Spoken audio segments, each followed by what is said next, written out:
கருவேப்பிலை சட்னி செய்ய போகிறேன். அதுக்கு நான் கருவேப்பிலை ஒரு கை நிறைய எடுத்திருக்கேன். நல்லா கழுவி சுத்தம் பண்ணது. ஒரு பச்சை மிளகாய், ஒரு தக்காளி, பாதி தக்காளி கட் பண்ணி வச்சுருக்கேன். அதே மாதிரி பாதி வெங்காயம், ஒரு சின்ன கொஞ்சோல புளி, தாளிக்கிறதுக்கு கடுகு, வரமிளகாய், உளுந்தம்பருப்பு, கருவேப்பிலை. பார்ப்போம். இங்கே பாருங்கள். இப்போ கருவேப்பிலையை போட்டுக்கலாம்.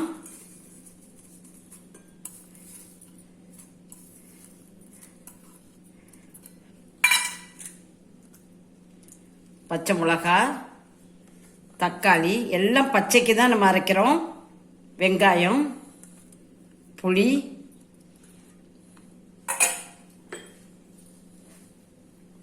உப்பு, கொஞ்சம் எண்ணெய் விட்டுக்கணும். ஏன்னா தண்ணி விட்டிங்கன்னா உங்களுக்கு அது சுற்றிக்கிட்டே இருக்கும், அரைப்படாது.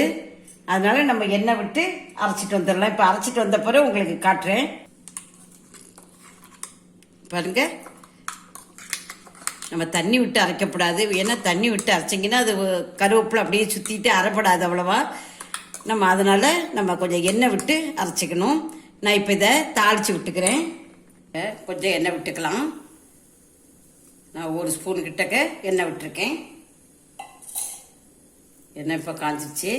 கடுகு, உளுந்தம்பருப்பு, ஒரு வரமிளகாய், கருவேப்பிலை எல்லாம் போட்டு நம்ம தாளிச்சுக்கலாம்.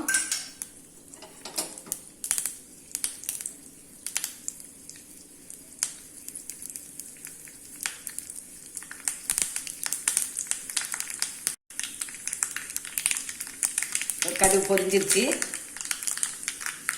நம்ம இதை தாளித்து வச்சிடலாம்.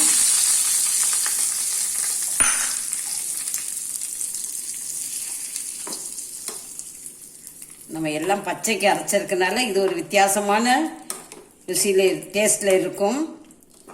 நல்லா இருக்கும். செய்து பாருங்கள்.